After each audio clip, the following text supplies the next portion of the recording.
friends, it's Monday. Are you going to join me? I'm so excited to see you. We will, I need a little bitty pair of scissors. Friends, it's Monday. Are you going to join me? Hey friends, did y'all hear my echo in the background? That was Doug setting up his phone so that I can see any comments that come in. I was looking for my little stand, but I didn't bring it. So I'm so happy y'all are here. It's Monday all over again. It comes really fast, doesn't it? I hope you've had a marvelous Monday. Here we are. We have to go live, and then he has to get this all set up. So, hey, we already have a group. That's awesome. So once you will... Okay, something happened. It fell, and it went dark. So I don't know what happened. Sorry. Y'all, I'm sorry. I just, touched it, and something happened. Okay, so when you're here... Oh, I see there's 7 of you here. That's awesome. When you're here, in the comments, say, hey, I'm here. So I can do a shout-out to you, because I love to say hello to you individually, and I'm so glad you're here. Now there are 8 of us, so that's awesome. And you might, if you have the opportunity to share this on your feed, it will bring more people in. I'm trying to grow that base a little bit. So let me tell you what we're going to do tonight. Tonight is about looking at what goes in the windows and the different ways you can use the tools to do a multitude of things, not just a Dresden and not just an orange peel, but other ways you can use the tool set to really, really broaden out your creativity. So I see a bunch of people are here, so welcome, welcome. Please say I'm here or so forth. When you do, then I'll be able to see your name and I can say hello to you. So first thing I want everybody to know is that just like I do every Monday, you see on Mondays I don't put on my... Well, I mean, I might brush my hair, but I don't do my hair, right? And I don't put on makeup if I'm not going anywhere. Does anybody put on makeup if you're not going anywhere? That's a good question for the comments.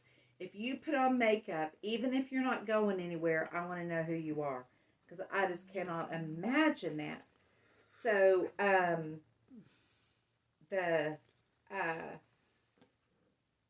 I didn't put on any makeup, but while I'm getting ready and in that process, I pray about you guys. So today I prayed specifically for your well-being, for your health, for your wealth, for your peace, and for your prosperity, and for blessings on anyone who sees this. What are you laughing at? Catherine. Is she commenting?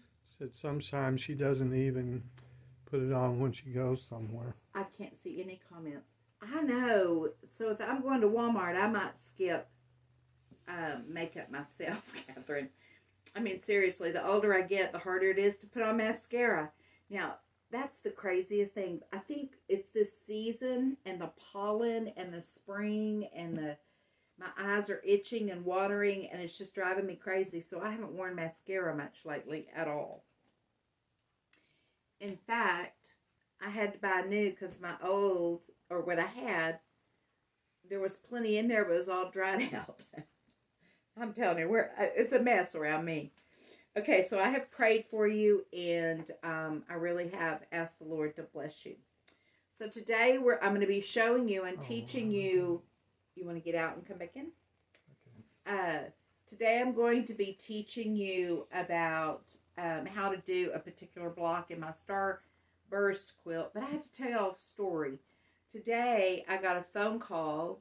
You know how nothing is random, right? There are no coincidences. And I got a phone call from a new friend. I love when that happens. It is a quilter who is a believer also. And she was calling to ask a question about the process I went through to get a patent. And her name is Kathy. And we talked for a long time and had the best time. And I was so blessed by that conversation to be able to talk quilting and our faith. Thank you, dear. So it was really exciting to me. Hey, Nita. Glad to see you. Hey, Ann. Hey, Catherine. Hey, Renee. Hey, Connie. I'm so, so glad all of y'all are here. Thank you for joining. So one of the things I wanted to do today is talk about, you know, the Dresden is like the my first tool, and it's so far it's my best seller, and I want to talk to y'all about what is in it, and I want to talk to you about not limiting your imagination. That's what the whole game is today. This quilt, I don't know if you can see that center.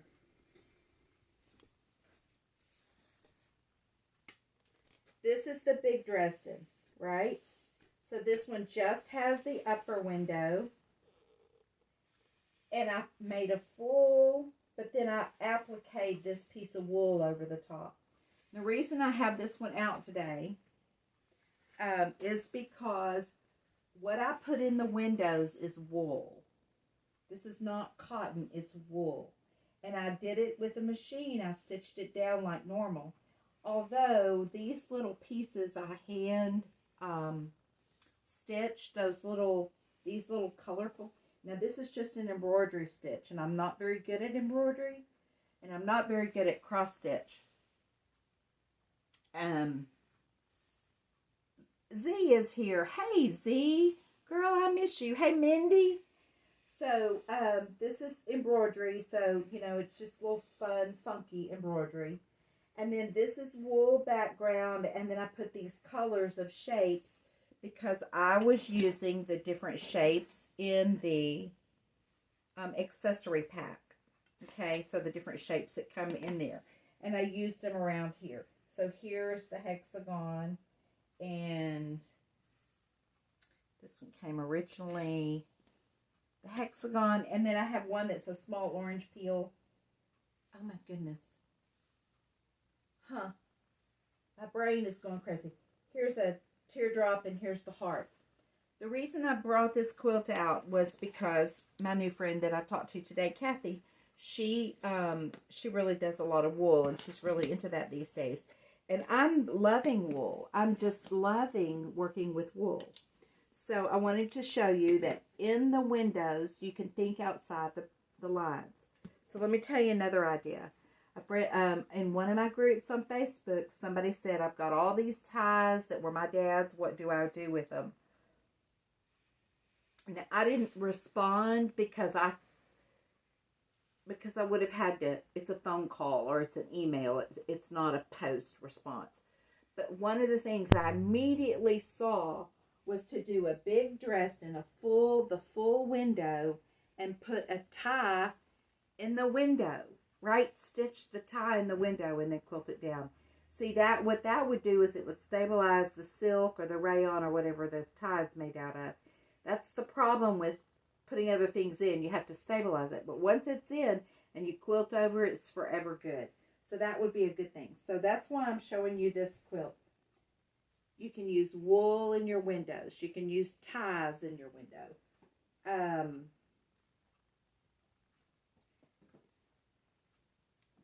You can use t-shirts in your windows.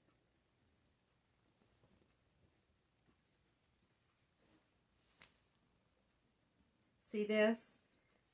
And an upper window, an upper window, an upper window, and then a full one. And these are all pieces of the t-shirt that came across the front or like over the little pocket area. So this is a full Dresden, and it has t-shirts inside the windows. So I'm really encouraging you to think outside the lines on what you can put in your windows to highlight. So I have a quilt that's in progress that I've made the blocks. I haven't trimmed them down or anything. And it will be the next tool that I come out with, and it will probably come out in the fall. So I'm working on samples of it right now, and I can tell you that I can just tell you, I mean, it's only a secret because I don't have it ready. It's going to be a circle within a circle. So what I've done is I've taken some embroidery linens, and the what I'm talking about is in the red box on the new shelf. Dahlia's trying to help me here. So I rearranged my room and I put a new shelf over there. And he's wondering where. I have a lot of stuff in my space, y'all. It's in a red box. He's precious. And he's over there looking, and he's a hunter. So that's what he does. So my new tool will be a circle within a circle, and I took a bunch of my embroidery. I collect vintage embroidery linens. Look at this. Tell me if you like that. Hey, Noelle. Hey, Lorianne. We're glad you're here. Can y'all see this? Okay. Look at this one. Do this. Mm-hmm. We're doing hand signals, y'all. Look. All of these are just a wild and just crazy collection of vintage linens that I have collected for years. And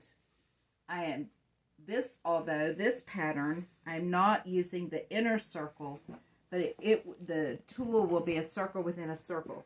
So what I'm encouraging you to do is to think outside the box about what can go in your windows. Okay, I'm going to take this down. So bear with me just a minute.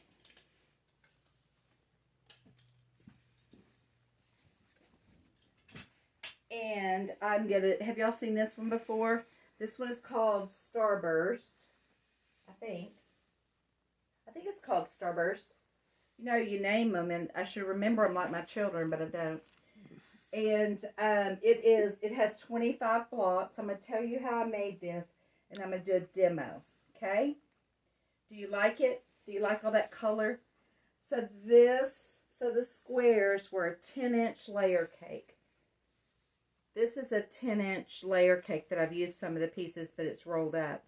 So all the colors match when you buy that.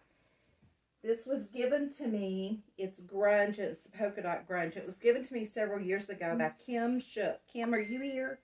If Kim is here, speak up. Hey, Kathy's here. Hey, Kathy, I'm so happy you, and I've already given a shout out to you, so we're thrilled. Everybody say hey to Kathy. So,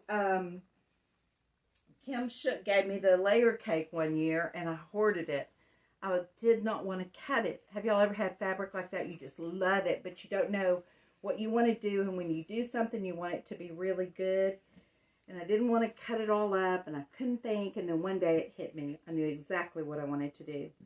And that was to use my tool. So you know that in the large tool set, in the large one, it comes with a 10-inch tall tool set. A template, and a 5-inch tall. The 10-inch one makes the large one, and this one makes the small one, like we saw in that previous quilt. Okay, so I wanted to use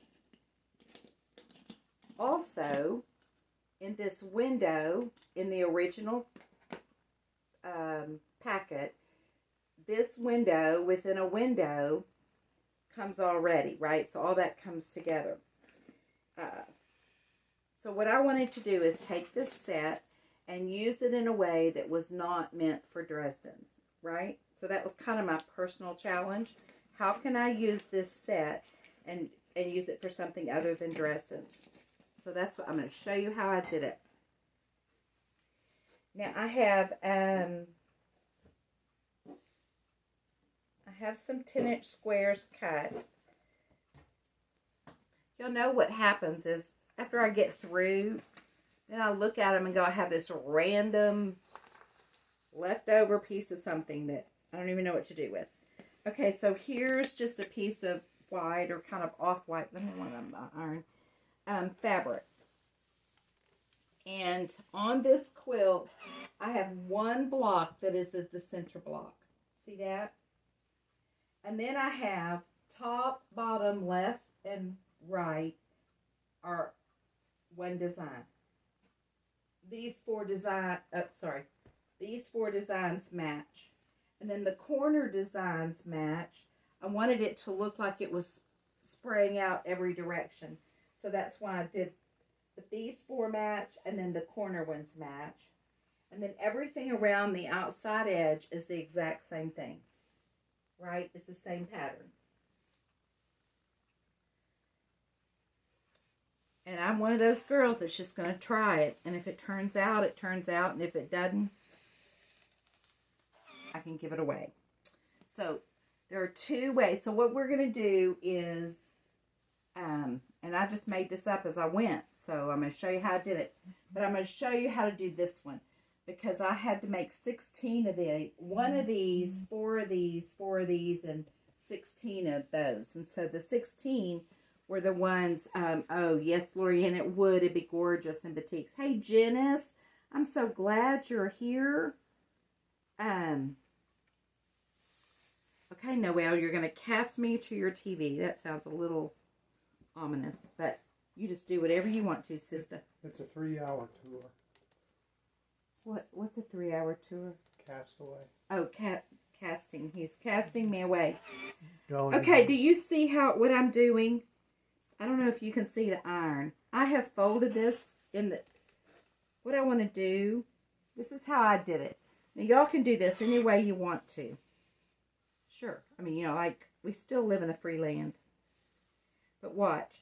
I have folded it and ironed it and creased it both directions. See that? So now I have center. That's pretty much all that matters. Y'all, this is... Y'all know I almost failed geometry, right? So this is how I do stuff. This is how easy it is. I'm not kidding. Now, do you see what I'm doing? I'm folding it from corner to corner and ironing it. Now I have another crease, and now I'm going to do it the other way. Once I had my square creased horizontally and vertically, and then diagonally, corner to corner, both sides.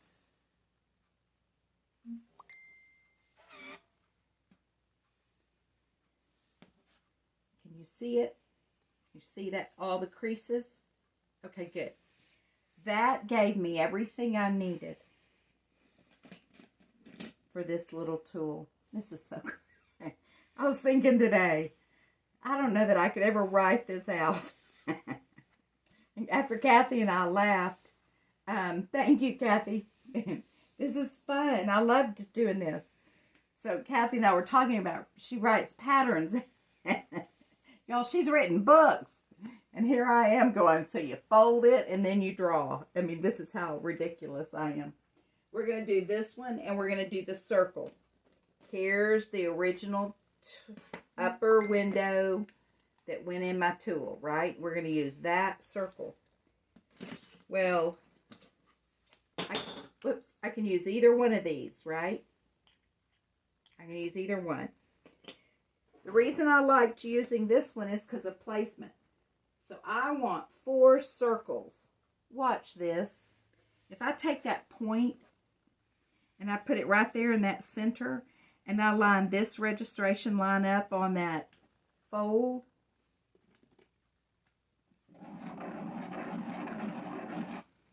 well, there you go. And I do the same thing right here.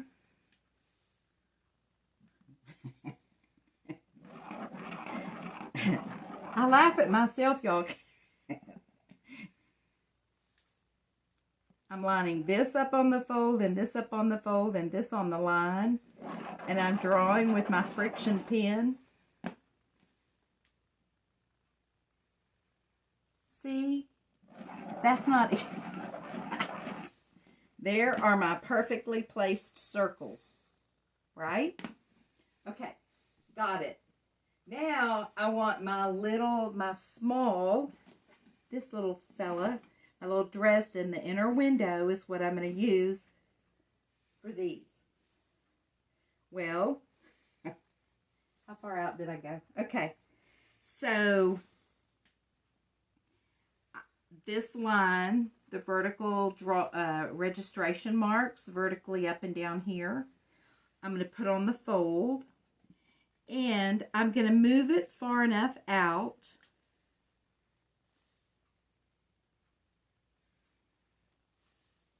that my 2 registration lines right here are on the circles.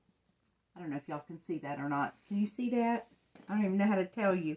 This line sits on this circle and this line sits on this circle. And this line is on the fold and that line is on the fold. I just find a place to, like, a landmark. That's what I was looking for, just a landmark. Same thing here.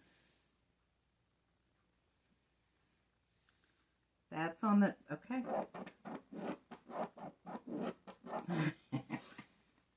Oh my goodness. If it were hard, I couldn't do it. That's why I like easy things. And so I'll just do easy things forever and ever. It's so much fun to do easy. All right, so there you go. Now another way to do these points is, whoops, what I could have done is said I needed a certain length from the corner. That's, you know, that would be a good measurement, right? To make sure you have it placed. All right, so it's 1 point away. You know, you just find a spot and figure out where it's going to be. Oh, man, that was perfect. Okay, so now I have it drawn. See that? The same exact process is used for this as it is for the big Dresden windows, for the small Dresden windows, for the accessory set, and for the orange peel. It's all the same process.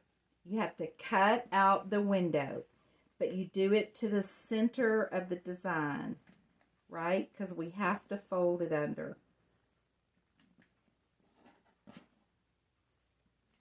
So that's step number 1.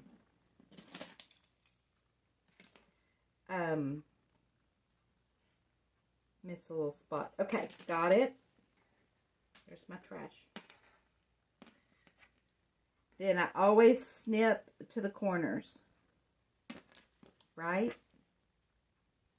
Snip, snip, snip. I try to protect my mat. So I go to the back side. I use my famous glue. Which, by the way, how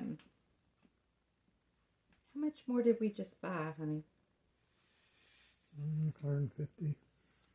And we bought another 150 sticks of glue this last week or two. Because they were on sale. I'm like a glue addict. You see what I'm doing? I'm starting in the corners and I'm pressing each side down. As soon as I do that, after finger pressing, I hit it with an iron. The iron melts the glue disperses and spreads out and dries. That will keep it from becoming, look at that perfect little window. Does that look good? Okay, now I'm going to show you how to do a circle. Although, I'll just go over here. My iron touched that and it erased it a little bit. Okay, the circle, same exact process, except sometimes it's easier to cut a circle out with scissors. You're leaving 1/4 inch inside because you're going to tuck that in to, you know, around to the back. You're going to glue it to the back. That way you'll have a nice finished edge. And can y'all see what I'm doing? I feel like I'm hiding it. Okay, there's my little piece. I save scraps, but not those. Just saying. Okay, now, what you're going to do is just like on a sleeve, if you've ever sewn any garments, or on pants, the curves, you have to snip so that the fabric can fold to the back. Okay, so now it's all snipped. Once again, I'm going to protect my mat. Glue and mats don't get along well. I have one that's white and it's made out of PVC. There was a vendor near us at a show one time and I really like it. The problem with it is that glue, it will dissolve with glue on it. So I have to, I'm just careful. Okay, now you see what I'm doing? I glued it. And I'm just folding those little edges back and finger pressing. Same exact thing. I'm going to go to the iron when I get... Y'all, I'm probably going to I'm going to do all my designs before I go to the iron. Okay. So there's a little circle, and there's this. I iron it. Now, while doing this, I am erasing my friction pins from the other stuff. Okay. Now, it's available to put something behind. So what I mean is I can fill my windows. Now I wouldn't, well, pretend. There. So you can see it better now. Right. Now look at this circle. Do you see how it looks more like a 20-sided circle? It's not real smooth. The reason it's not is because I didn't snip. I snipped far apart. The closer your snips, like over here, the smoother your round will go. Do you see that? So there's a tip for you. The closer your little snips on a circle, the smoother the round is. But isn't that cute? So if you did that all over, you'd end up with the 4 circles and these. This was just the same thing. I found the center, and I pointed this one, and I just placed them. But here's the deal. When you're doing this, give yourselves 1/2 inch clearance on all sides of your square. If you're going to make up a design, which I encourage you to do, give yourselves 1/2 inch around your square. So for example, if you were going to use this pink, you would not design anywhere around these 4 edges within 1/2 inch. That'll give you enough room to have your seam allowance, and it'll maintain the structure of your design. Now that's kind of a weird looking design, but that's how, y'all, that's how you do it. It's just that easy. It is just that easy. Okay, so I am going to encourage you to make, I'll show you a couple of other things. So y'all remember when I did the, I told y'all I was doing the, you're sweet, Kathy. I was teaching that log cabin class to the Christian Quilt Guild. And y'all, it's some quilters have been quilting for years, but others are fairly new to it. And oh, I have found so much joy doing it and teaching people to quilt. It just makes my heart sing. And I love, let me tell you my favorite thing. My favorite thing, we did it last week. Was that last week? A week ago Saturday. So I was teaching about strips and how to do strips. We had like 12 people in the class. And I gave 2 or 3 strips to everybody. And there were 10 beige white strips, 10 reds, and 10 blues. And like one woman would have 2 strips put together. Another one might have 3. Anyway, they got them done. And then they would give all the beige to, say, Gail, and then all the blue to Ann, and the reds to somebody else, and they would put all of them together, so you'd have 10 strips, right? And I laid it down, and I put, how did I do? Blue on one end, white, and then red, and it looked just like a Texas flag, and you should have seen Gail. Gail, are you here? Gail went, oh, because she recognized immediately the Texas flag, and it was just that simple. That's my favorite thing, to see that, aha, oh my goodness, look at that, how simple was that, I can do that. That is my favorite thing. So, I hope y'all are having some of that sort of inspiration tonight. Oh, I can do that, because, y'all, this is not hard. If I can do it, y'all know it's not going to be tedious or hard. Okay, so back to the class. I was teaching a log cabin class, and I wanted to use my new tool, the orange peel,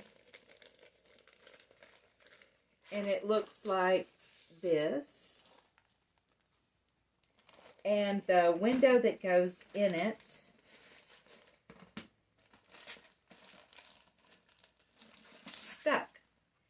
like this. And so this is the window that goes in here. So you see the orange peel, and then this window within this window. So it's a window and a window. And I wanted to use this size somehow in my log cabin.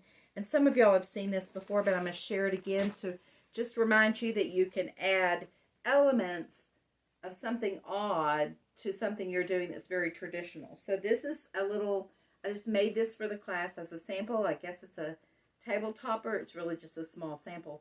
But look where I put my orange peel. And I put them oriented out toward the corners, right? So they point toward the corners, right? Well, I can't remember which one I did first. Maybe this one. And then I decided, wait, what if I didn't want them oriented, pointing toward the corners? So I made the same exact same thing again, and I oriented them not toward the corners. So you see that whole different effect. So it goes sideways, right? That is a 5-inch square. This is a 5-inch square, and I built the log cabin around it. So as you're quilting and as you're designing and putting your plans together, be sure and remember that you can add elements, and it just pops it. Sometimes it just like gives it a whole new dimension. Also, I found this quilt, y'all. I bought a shelf that came in. It's like 36 inches wide by 14 or 15 inches deep and 72 inches tall. And I said, my excess quilts are going to live on here. And I have 28 quilts on it right now, and there's still room. That's the most exciting thing ever. There's still room for me to put more. So I'm organizing finally. Of course, it's not in my studio. Y'all know it's in my bedroom behind the door. Oh my goodness, we've overgrown. Okay, I'm going to hold this up. And I'm going to get Doug to help me lay it out. There you go. Thank you, dear. Okay, I'm doing this to remind you that this is 20... How many of these were there? This 24. is 24 different shapes and different window or configurations that you can get just using this tool right here. And so because I'm talking about think outside the box, this is the window, the full window, except I didn't put the point on it. See that? This one I did put the point on. This one I put the point on and used the circle behind it. So I did a reverse applique and a reverse applique. So there are 24 of these different shapes. Just an upper window. Can you see that? Just an upper window. Down here is just a lower window. See these? Like there's just a lower window, and then this window is just a lower window, but it comes to the top of the bridge. I call this thing right here a bridge. That was Becky's idea. Let's put a bridge. I think you ought to put a bridge. And I was like, brilliant. Okay, so that's that. So anyway, there are at least 24, and we found another at least 15 more different ways to do the different windows. And so if you find something that we haven't talked about before, let me know, because I'm always excited to do like something different. Find something new to look at. I love that. Okay, so I encourage you to use different fabrics. This is a hand-dyed. You could use batiks. This is just a grunge. I used wool, and I've used t-shirts. I've used vintage linens. What else have I used? Oh, you could use ties. You could use, you could do a memory quilt with someone's shirts, right? You could do Even the orange peel, you could use somebody's shirts. Even the buttons. Oh, man, wouldn't that be precious? If you did, like, a man's button-up shirt, and you left the buttons on there and stitch this down and then cut it out and put that in one of the don't throw any shirts away next time you clean out your closet, because I'll do that. I haven't thrown a shirt away in 15 years. Doug hadn't thrown a shirt away in 15 years. There's probably something I can go dig in his closet for. That's hilarious. But y'all, that would be cute. Y'all think that would be cute? I think it would be cute. Hey, Pam. I'm so glad y'all are all here. Okay. So, before I go, and y'all know how I wrap up, I'll do a moment with our maker kind of thing here in a minute. But I want to tell y'all a funny story. So, I need to have something in my hands all the time. I mean, well, not all the time. That's not true. At night, after, like, the end of the day, from 6 or 7 in the evening, when I go in there and we watch television and, you know, like, we go to bed and I read it. Maybe 9:30 or 10, I go to bed. But if I'm not reading and I don't have something to do with my hands, then I'm playing games on the stupid phone. And y'all, that is the biggest waste of time ever. I just don't like doing it. Sometimes I do it because I'm too tired to do anything else. But, and they say, what they're trying to tell me is it's good for my brain. Oh, my word. I need a lot of things, but I'm not sure that's what I need. So, and my brain needs a lot of things too. But I decided, I was cleaning. I told y'all I got this new shelf in there. Well, I'm organizing. Last week, I spent a lot of time last week organizing and pulling and going through and stacking and just, I have accumulated a U-Haul truck full of donation stuff for the Christian Quilt Guild, and it was all in here. It was a mess, and I'd had it, so I had to go clean.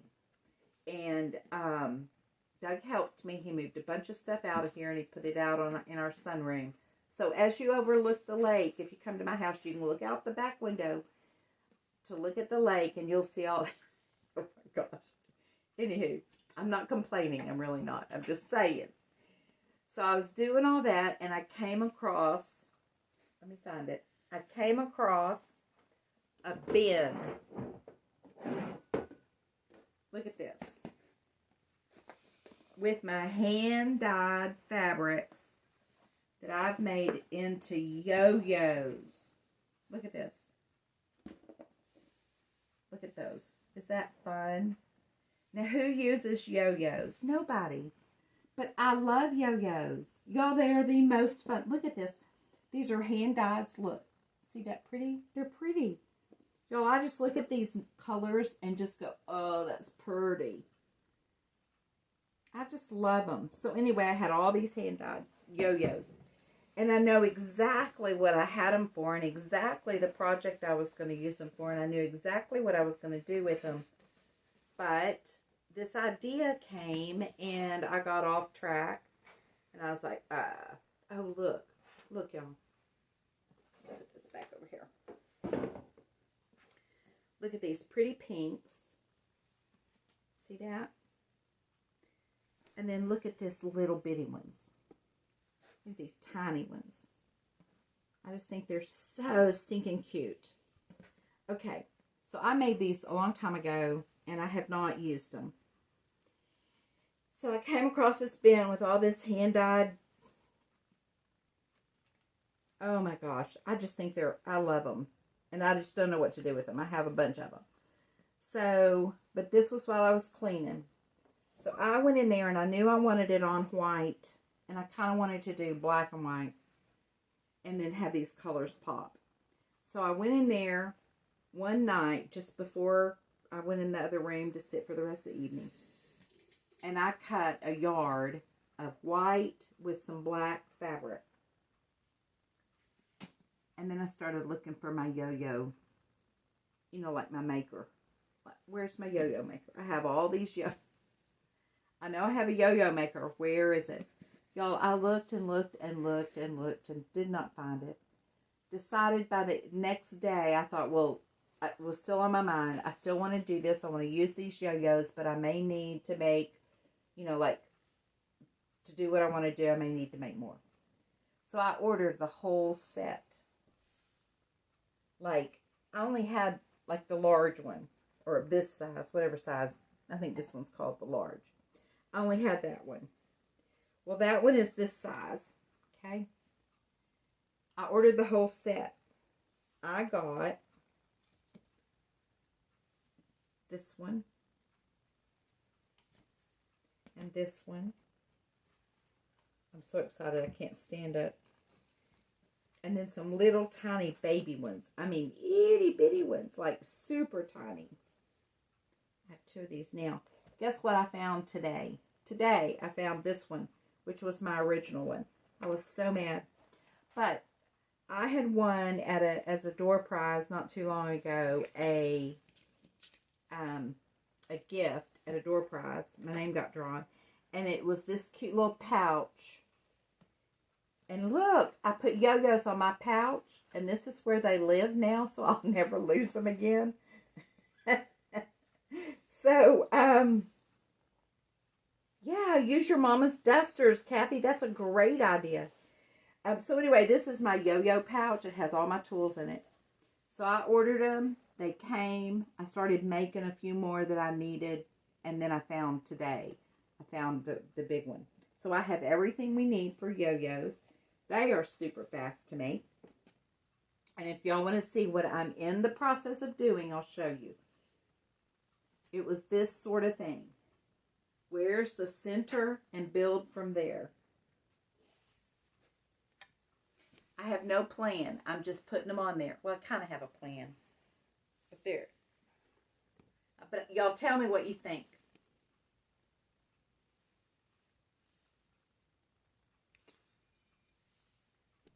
Can you see it? Yeah.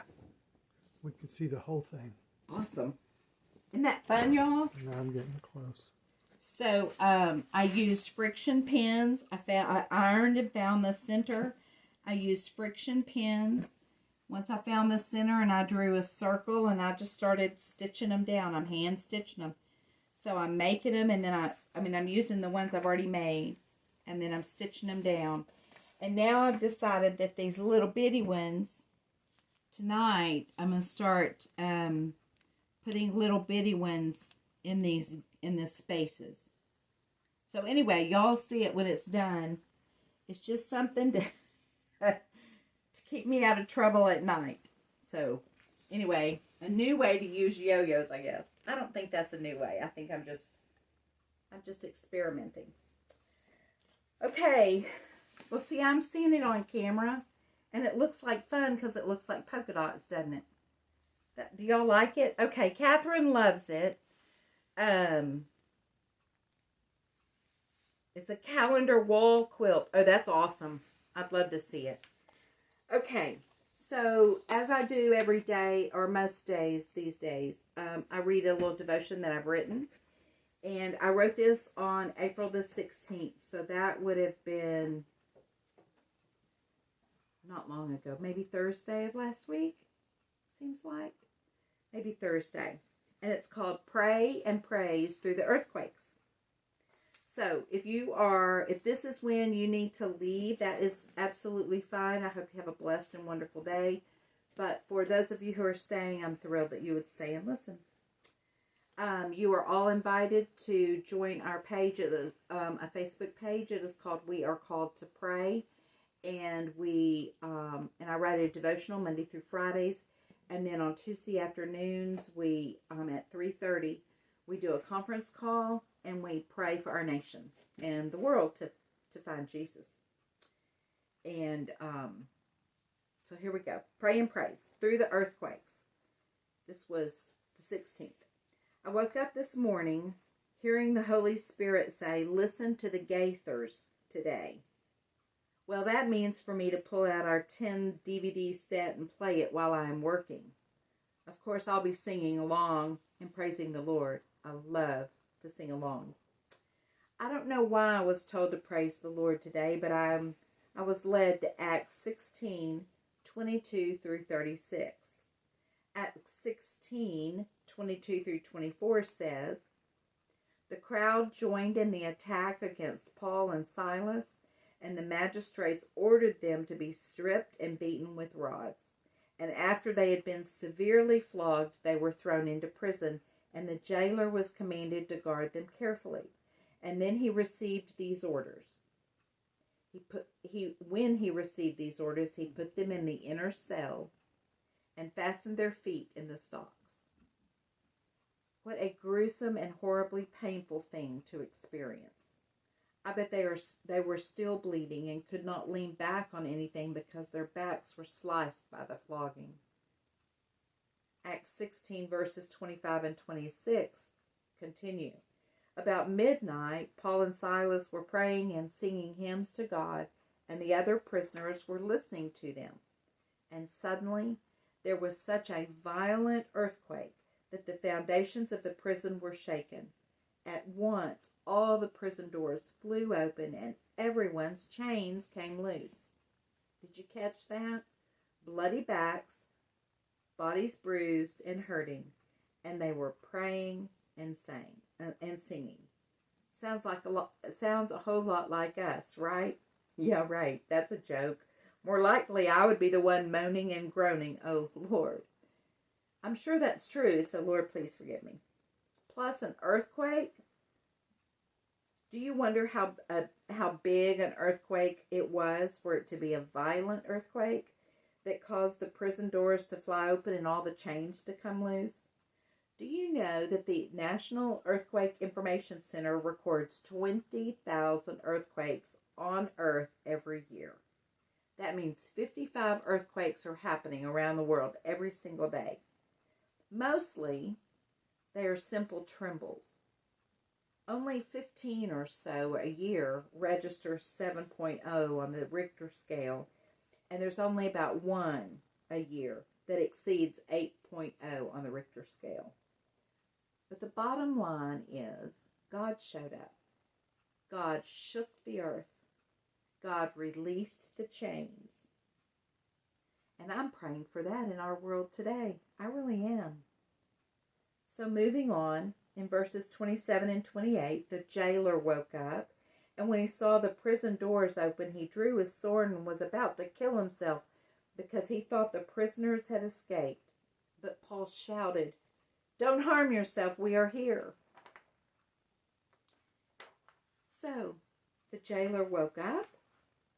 They were singing and praying, and an earthquake hit the jail, and the jailer had been sleeping. That sounds like a really tired man to me, or one who was maybe not paying attention. Poor guy. And then to think he started to kill himself. But understand, if the prisoners had escaped, he would have been put to death. He was saved from suicide by Paul. And then in the verses 29 through 32, it says, a jailer called for lights. That jailer called for lights. So I suspect that means bring some fire down the hall or something. The jailer rushed in and fell trembling before Paul and Silas. He then brought them out and asked, "Sirs, what must I do to be saved?" And they replied, "Believe in the Lord Jesus and you will be saved, you and your household." And then they spoke the word of the Lord to him and to all the others in the house. Do you see that? First, the jailer called for lights. That tells us that Paul and Silas were singing and praising God in the darkness. In addition to the pain and the suffering and the bleeding wounds, they were praying and singing in the dark. Wow. That's such a reminder for me to pray and praise in the middle of the night, in the darkness, when hurting and when uncertain, and most definitely during earthquakes. Seriously, pray and praise during life's earthquakes. I'll be doing that. Talk about a miracle. That man was saved because God moved in a very scary way. Paul and Silas were not afraid. They trusted God. The unsaved jailer was saved. The one who had been sleeping, who was oblivious to those who were praising the Lord, he found Jesus during a dark and scary and violent earthquake. And the final verses in Acts 16:33-36 say, "At that hour of the night the jailer took them and washed their wounds. Then immediately he and all of his household were baptized. And the jailer brought them to his house and set a meal before them, and he was filled with joy because he had come to believe in God, he and his whole household." So the lesson for us, pray and praise. When the earthquakes hit, be ready to help those who do not know the Lord. Be ready to help them find salvation. I can promise you that violent life earthquakes can happen suddenly. So we just have to remember to pray and praise when they hit. Amen. So I hope all of you have a beautiful and wonderful week. I hope this has been a marvelous Monday. I look forward to seeing you again next week. And if you have questions or want to reach out to me, feel free to either through comments, email, or telephone. You know where to find me. If I can help you in any way, I'd be more than happy to do it. Y'all have a great week, and thank you so much for being here. Bye.